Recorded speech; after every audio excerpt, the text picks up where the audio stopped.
Like and subscribe to PalsFundamentals for more content like this. The sources are linked below. Welcome back, everyone. Today we're doing our North Atlantic news report. We've gathered news from a few key places across the region, and the idea is just to give you a concise overview. We'll stick to the facts as reported in our sources, no added commentary or, speculation. Just keeping you informed. We'll go country by country, starting with Iceland, then Greenland, over to Shetland, and we'll finish up with the Faroe Islands, ready to get started. Absolutely. Let's kick things off with Iceland. First up, the economic picture, specifically inflation. The sources put the current rate at 3.8%. Okay, 3.8.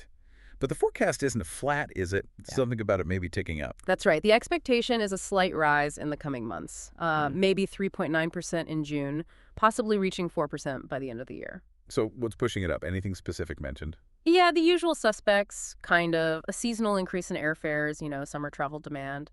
And rising rents are still a factor. Weren't there some things pulling it down, too? Yes, exactly. Lower petrol prices are helping, and there are signs food price inflation might be slowing down a bit, which is good news. And what about those base effects they mentioned? That sounds a bit technical. Right. It's basically a comparison thing. Last year, some universities waived tuition fees and made school meals free temporarily. So when those low points from last year drop out of the 12-month calculation later this year, it automatically makes this year's inflation rate look a bit higher. Ah, I see. So it's not necessarily new price pressure, just the comparison changing because of those one-offs last year. Okay.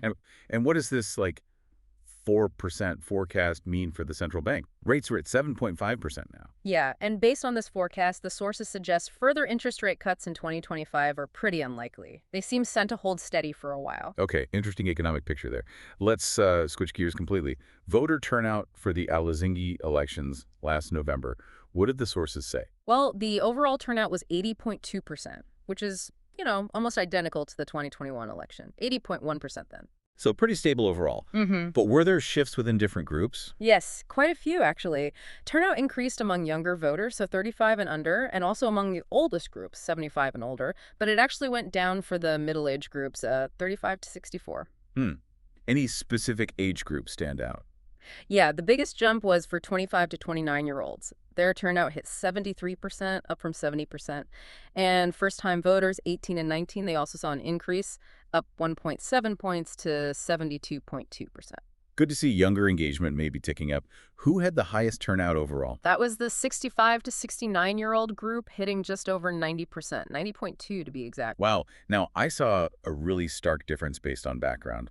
What were those numbers? Yeah, that really jumped out. Turnout was 83.4% among people with no foreign background, but only 41.2% among immigrants. That's a very significant gap. It really is. A big difference in participation there. Any other details? Early voting, gender. Early voting was slightly down, 20.9% compared to 23.4% before. Turnout was a bit higher for women, 81.2% versus men at 79.2%. And didn't they include data on non-binary voters for the first time? Yes, they did. They reported 153 individuals registered as non-binary, and their turnout was 69.9%. They used the term Kinsigen as an umbrella term. And yeah, first time this specific data has been published for these elections. A step towards more detailed demographic understanding. Okay. Moving from voters to technology, Iceland's got a new supercomputer. It does. A company called Nebius, which is Dutch, installed it at Verne Holdings data center in Keflavík. It's called ICG2. And they're making some pretty big claims about its power. They are. They're saying it's the most powerful one available in Europe right now, and the second most powerful publicly accessible one in the world. That's a bold claim. And who's behind Nebius? There was a connection mentioned. Right. It's partially owned by Arkady Faroes, the Russian billionaire who founded Yandex. Worth noting, the computer is powered entirely by Iceland's renewable energy, hydroelectric, and geothermal. Good point. And Nebius has other sites, right? Oh. Finland and planning one in Israel. Correct. Their first was near Helsinki. Israel is next after getting a big grant there. The sources also give a bit of background on Faroes. He moved to Israel in 2014. He publicly opposed the invasion of Ukraine in August 2023. There was criticism about the delay, but he said it was to help Yandex staff leave Russia first. Right, and he was under EU sanctions for a time, but those were lifted after his statement. Yeah. And Yandex itself restructured, splitting into Russian and foreign operations, with Faroes heading the foreign part, Nebius.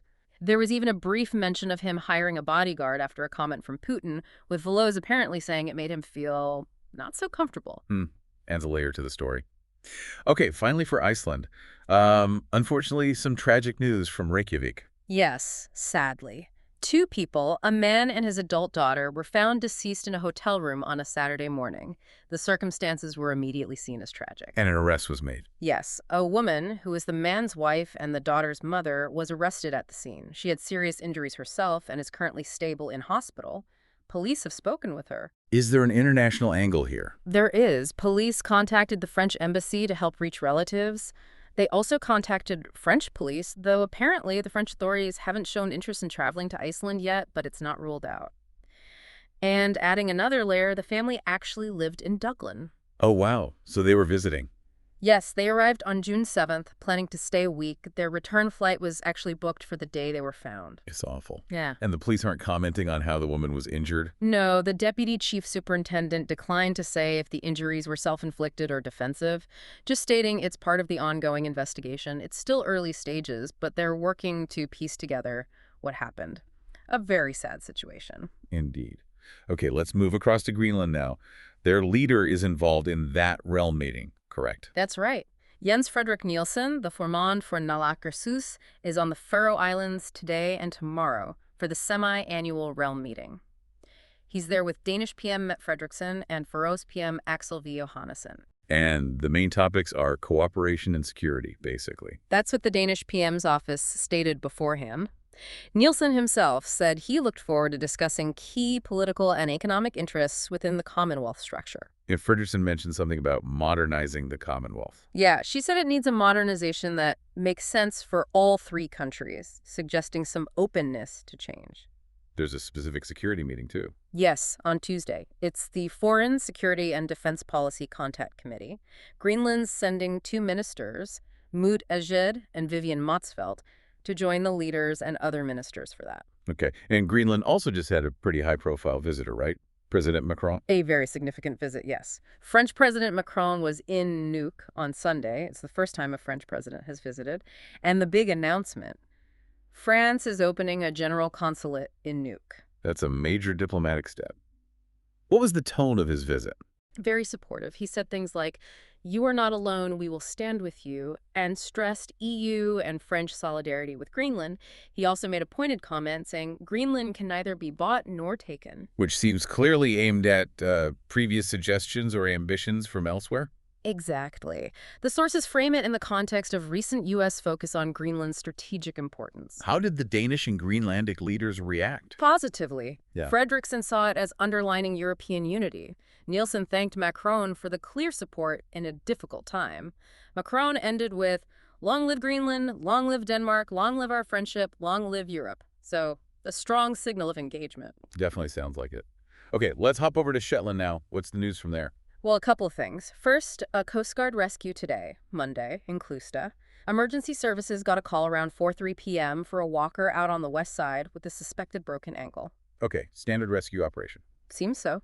Teams from Lerwick, Hillswick, Walls, and Sumburg were involved. A rescue helicopter took the person to the Clickaman landing site. All right. And the other item was about Lerwick Port. A big project. A very big project, yes. The Lerwick Port Authority, LPA, announced a $3.2 million plan to enhance their deepwater capabilities. It involves dredging. Dredging, so making the harbor deeper. Exactly. It's in 2 phases, a soft dredge starting now, then a hard dredge later, aiming to finish by year-end. They're removing about 450,000 cubic meters of material. Wow. Where does all that go? It'll be disposed of north of Bresse. The dredging itself is happening in the central port area and also out at Dalesvoe. Why are they doing this? What's the goal? The LPA chief executive, Calum Grains, said it reflects their confidence and potential for diverse activities. He explicitly called it the next stage of the port's evolution. The goal is to attract larger vessels in the future, benefiting industries like fishing, cruise, oil and gas, and importantly, renewables. So future-proofing, essentially. Thinking ahead to bigger ships and maybe more offshore wind activity. That seems to be the clear implication. They've hired Boskalis Westminster, a global dredging company, to do the work. The Boskalis manager described it as complex, involving different techniques like trailer dredging, backhoe dredging, and even drilling and blasting for harder rock. And they're deepening specific areas to specific depths? Yes, quite detailed. The North Ness Channel will be deepened and widened. Mare's Pier dredged to 10 meters alongside. Grimista Cay approaches improved for fishing. And at Dalesvoe, they'll deepen a newer section to 12.5 meters, matching the older part. The final depths alongside the quay there will reach 14.5 meters and 16 meters in the approaches. Okay, those are significant depths, clearly aiming for larger capacity. Right, let's wrap up with our final stop, the Faroe Islands. Yes, and as we mentioned, the Realm meeting is happening there right now, today, and tomorrow. The specific location is Tindhólmur, about 28 people in the total party traveling there. Same participants, Faroes PM Johannesson, Danish PM Fredriksson, Greenlandic leader Nielsen. And the topics, according to Faroes broadcaster KVF, are cooperation plus economic and political developments, and that security meeting tomorrow. But beyond the standard agenda, there's a big push from the Faroes side, right? About autonomy. A very big push. Increased self-governance is high on PM Axel Johannesson's list for his talks with Fredriksson. Specifically, more foreign policy powers. This isn't totally new, but it sounds like it has momentum. It does. Faroes parties have been discussing it internally for months, most recently on June 10th. Johannesson specifically wants the ability to negotiate things like free trade deals and fisheries agreements on their own without Denmark needing to be there. That's quite specific. What are other parties saying? Beinir Johannesson from Folkeflokkurin echoed that, saying the Faroes are best placed to handle their own fishing interests. Solveig Nolso from Framsókn stressed it needs Danish goodwill. He pushed back against the idea that the Danish constitution prevents it, saying everything is possible if there is goodwill, and suggesting Denmark might need to reinterpret its constitution. So, questioning the traditional constraints. What about the governing party? Javnor Flokkurin. Christiana Winther Poulsen from that party called it an exciting time. She confirmed broad political agreement in the Faroes on needing more foreign policy powers for development. She talked about changing the framework towards 3 equal countries in a strong community. Though she did note the Samband's Flokkurin party isn't on board with this push. How does she see it happening? Gradually and safely. She mentioned the Home Rule Act being like an accordion stretched over time, but now needing more fundamental change. Her party wants to work step by step to gain more powers responsibly. But there was also a warning, wasn't there, from Framsókn? Yes. Solveig Nolso added that if Denmark says no, they will probably get a bigger problem within the Commonwealth, hinting the discussion could then shift to being outside the Commonwealth altogether. That definitely raises the stakes. So how did the Danish PM, Mette Frederiksen, respond to all this before the meeting? Well, her public statement was quite positive in tone. She promised to meet the wishes from both the Faroes and Greenland for greater self-governance. She spoke of pride in the Commonwealth's cohesion and a shared will to find solutions that suit everyone.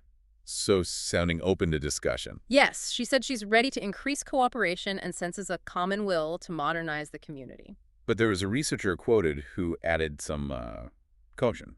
Right, Ulrik Premgad. He pointed out that Danish authorities know rejecting these wishes usually backfires.